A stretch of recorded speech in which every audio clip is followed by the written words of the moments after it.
जय श्री कृष्णा। आइए सुनते हैं मंगलवार के दिन मंगल देव की यह कथा।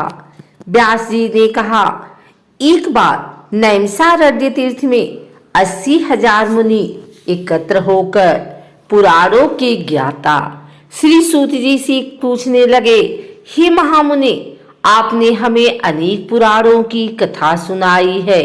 अब कृपा करके हमें ऐसा व्रत और कथा बताएं जिसके करने से संतान की प्राप्ति हो तथा मनुष्यों को रोग, शोक, अग्नि, सर्व दुखादि का भय दूर हो, क्योंकि कलयुग में सभी जीवों की आयु बहुत कम है। फिर इस पर उन्हें रोग, चिंता के कष्ट लगे रहेंगे, तो फिर वह श्री हरि के चरणों में अपना ध्यान कैसे लगा सकेंगे। श्री सूत जी बोले, हे मुनियों, आपने लोक कल्याण के लिए बहुत ही उत्तम बात पूछी है। एक बार युधिष्ठिर ने भगवान श्री कृष्ण से लोक कल्याण के लिए यही प्रश्न किया था। भगवान श्री कृष्ण और युधिष्ठिर का संवाद तुम्हारे सामने कहता हूँ, ध्यान देकर सुनो। एक समय पांडवों की सभा में श्री कृष्ण जी बैठे हुए थे। तब युधिष्ठिर ने भगवान श्री कृष्ण से प्रश्न किया, हे प्रभु नंद नंद गोविंद, आपने मेरे लिए अनेकों कथाएं सुनाई हैं। आज आप कृपा करके ऐसा व्रत या कथा सुनाएं जिसके करने से मनुष्य को रोग, चिंता का भय समाप्त हो और उसको पुत्र की प्राप्ति हो। हे प्रभु, बिना पुत्र के जीवन व्यर्थ है। पुत्र के बिना मनुष्य नरकगामी होता है। पुत्र के बिना मनुष्य पितृ ऋण से छुटकारा नहीं पा सकता और न ही उसका पुन्नग नामक नरक से उद्धार हो सकता है। अतः पुत्रदायक व्रत बतलाएं। श्री कृष्ण भगवान बोले, हे राजन, मैंने एक प्राचीन इतिहास सुनाता हूँ, आप उसे ध्यान पूर्वक सुने। कुंडलपुर नामक एक नगर था, उसमें नंदा नामक एक ब्राह्मण रहता था। भगवान की कृपा से उसके पास सब कुछ था, फिर भी वह दुखी था। इसका कारण यह था कि ब्राह्मण की स्त्री सुनंदा की कोई संतान नहीं थी। सुनंदा पतिव्रता थी, भक्ति पूर्वक श्री हनुमान जी की आराधना करती थी। मंगलवार के दिन व्रत करके अंत में भोजन बनाकर हनुमान जी का भोग लगाने के बाद स्वयं भोजन करती थी। एक बार मंगलवार के दिन ब्राह्मणी गृह कार्य की अधिकता के कारण हनुमान जी को भोग न लगा सकी, तो इस पर उसे बहुत दुख हुआ। उसने कुछ भी नहीं खाया और अपने मन में प्रण किया कि अब तो अगले मंगलवार को ही हनुमान जी का भोग लगाकर अन्न जल ग्रहण करूंगी। ब्राह्मणी सुनंदा प्रतिदिन भोजन बनाती, श्रद्धा पूर्वक पति को खिलाती, परंतु स्वयं भोजन नहीं करती और मन ही मन श्री हनुमान जी की आराधना करती थी। इसी प्रकार 6 दिन गुजर गए और ब्राह्मणी सुनंदा अपने निश्चय के अनुसार भूखी प्यासी निराहार रही। अगले मंगलवार को ब्राह्मणी सुनंदा प्रातःकाल ही बेहोश होकर गिर पड़ी। ब्राह्मणी सुनंदा की इस असीम भक्ति के प्रभाव से श्री हनुमान जी बहुत प्रसन्न हुए और प्रकट होकर बोले, सुनंदा, मैं तेरी भक्ति से बहुत प्रसन्न हूँ, तू उठ और वर मांग। सुनंदा अपने आराध्य देव श्री हनुमान जी को देखकर आनंद की अधिकता से विह्वल हो श्री हनुमान जी के चरणों में गिरकर बोली, हे प्रभु, मेरी कोई संतान नहीं है, कृपा करके मुझे संतान प्राप्ति का आशीर्वाद दे, आपकी अति कृपा होगी। श्री महावीर जी बोले, तेरी इच्छा पूर्ण होगी, तेरी एक कन्या पैदा होगी, उसके अष्टांग प्रतिदिन सोना दिया करेंगे। इस प्रकार कहकर श्री महावीर जी अंतर ध्यान हो गए। ब्राह्मणी सुनंदा बहुत हर्षित हुई और सभी समाचार अपने पति से कहा। ब्राह्मण देव कन्या का वरदान सुनकर कुछ दुखी हुए, परंतु सोना मिलने की बात सुनी तो बहुत प्रसन्न हुए। विचार किया कि ऐसी कन्या के साथ मेरी निर्धनता भी समाप्त हो जाएगी। श्री हनुमान जी की कृपा से वह ब्राह्मणी गर्भवती हुई और 10वें महीने में उसे बहुत ही सुंदर पुत्री प्राप्त हुई। यह बच्ची अपने पिता के घर में ठीक उसी तरह से बढ़ने लगी जिस प्रकार शुक्ल पक्ष का चंद्रमा बढ़ता है। 10वें दिन ब्राह्मण ने उस बालिका का नामकरण संस्कार कराया। उसके कुल पुरोहित ने उस बालिका का नाम रत्नावली रखा, क्योंकि यह कन्या सोना प्रदान किया करती थी। इस कन्या ने पूर्व जन्म में बड़े ही विधान से मंगल देव का व्रत किया था।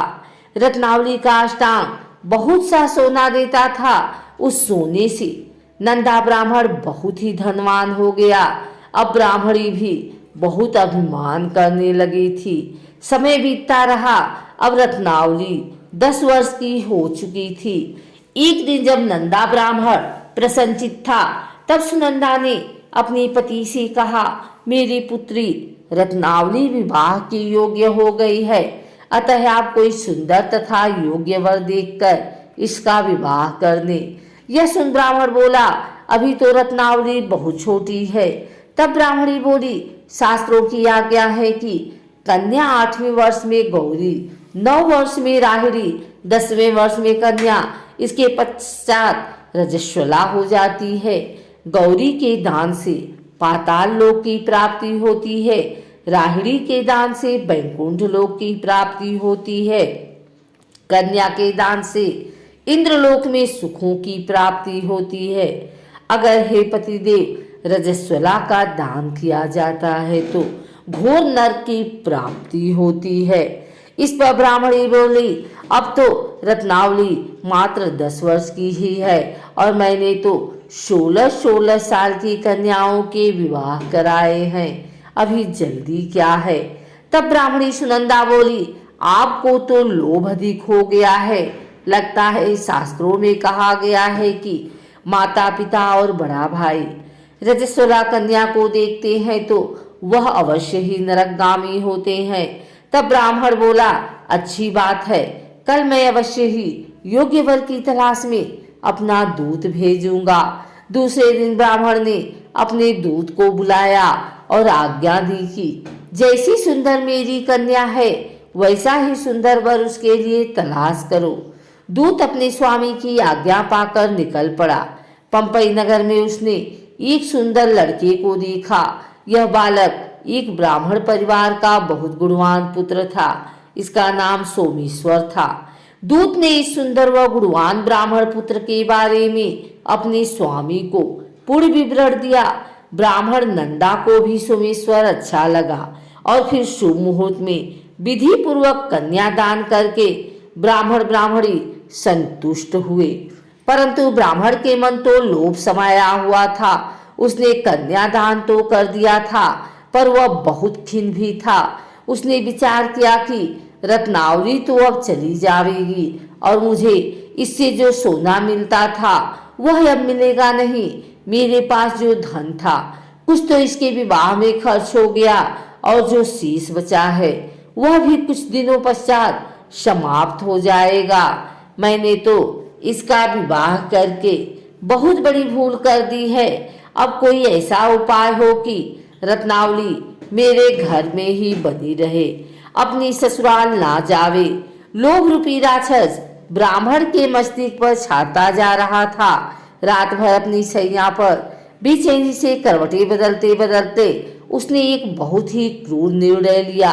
उसने विचार किया कि जब रत्नावली को लेकर उसका पति सोमेश्वर अपने घर के लिए जाएगा तो वह मार्ग में छिपकर सोमेश्वर का वध कर देगा और अपनी लड़की को अपने घर ले आवेगा, जिससे नियमित रूप से उसे सोना भी मिलता रहेगा और समाज का कोई मनुष्य उसे दोष भी नहीं दे सकेगा।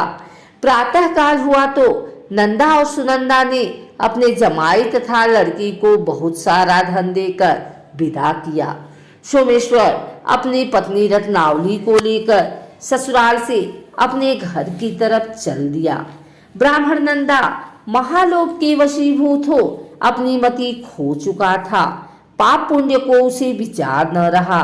अपने भयानक व क्रूर निर्णय को कार्य रूप देने के लिए उसने अपने दूत को मार्ग में अपने जमाई का वध करने के लिए भेज दिया था, ताकि रत्नावली से प्राप्त होने वाला सोना उसे हमेशा मिलता रहे और वो कभी निर्धन न हो। ब्राह्मण के दूत ने अपने स्वामी की आज्ञा का पालन करते हुए उसके जमाई सोमेश्वर का मार्ग में ही वध कर दिया। समाचार प्राप्त कर ब्राह्मण नंदा मार्ग में पहुंचा और रुदन करती अपनी पुत्री रत्नावली से बोला, हे पुत्री, मार्ग में लुटेरों ने तेरे पति का वध कर दिया है। भगवान की इच्छा के आगे किसी का कोई वश नहीं चलता है।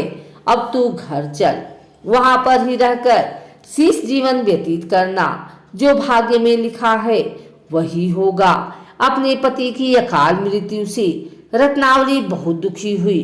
करुण क्रंदन व रुदन करते हुए अपने पिता से बोली, हे पिताजी, इस संसार में जिस स्त्री का पति नहीं है उसका जीना व्यर्थ है। मैं अपने पति के साथ ही अपने शरीर को जला दूंगी और सती होकर अपने इस जन्म को, माता पिता के नाम को तथा सास ससुर के यश को सार्थक करूंगी। ब्राह्मण नंदा अपनी पुत्री रत्नावली के वचनों को सुनकर बहुत दुखी हुआ। विचार करने लगा, मैंने व्यर्थ ही जमाई वध का पाप अपने सिर लिया। रत्नावली तो उसके पीछे अपने प्राण तक देने को तैयार है। मेरा तो दोनों तरफ से मरण हो गया। धन तो अब मिलेगा नहीं। जमाई वध के पाप के फलस्वरूप यम यातना भी भुगतनी पड़ेगी। यह सोचकर वह बहुत खिन्न हुआ। सोमेश्वर की चिता बनाई गई।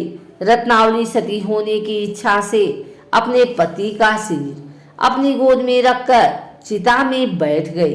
जैसे ही सोमेश्वर की चिता को अग्नि लगाई गई, वैसे ही प्रसन्न हो मंगलदेव वहां प्रकट हुए और बोले, हे रत्नावली, मैं तेरी पति भक्ति से बहुत प्रसन्न हूँ, तू वर मांग। रत्नावली ने अपने पति का जीवन दान मांगा। तब मंगलदेव बोले, रत्नावली, तेरा पति अजर अमर है, यह महाविद्वान भी होगा और इसके अतिरिक्त तेरी जो इच्छा हो वर मांग। तब रत्नावली बोली, हे ग्रहों के स्वामी, यदि आप मुझ पर प्रसन्न हैं तो मुझे यह वरदान दीजिए कि जो भी मनुष्य मंगलवार के दिन प्रातः काल लाल पुष्प लाल चंदन से पूजा करके आपका स्मरण करे, उसको रोग व्याधि न हो, स्वजनों का कभी वियोग न हो, सर्प अग्नि तथा शत्रुओं का भय न रहे। जो स्त्री मंगलवार का व्रत करे वह कभी विधवा न हो। मंगलदेव तथास्तु कहकर अंतर ध्यान हो गए। सोमेश्वर मंगलदेव की कृपा से जीवित हो उठा। रत्नावली अपने पति को पुनः प्राप्त कर बहुत प्रसन्न हुई और मंगलदेव का व्रत प्रत्येक मंगलवार को करके व्रतराज और मंगलदेव की कृपा से इस लोक में सुख ऐश्वर्य को भोगते हुए अंत में अपने पति के साथ स्वर्ग लोक को चली गई।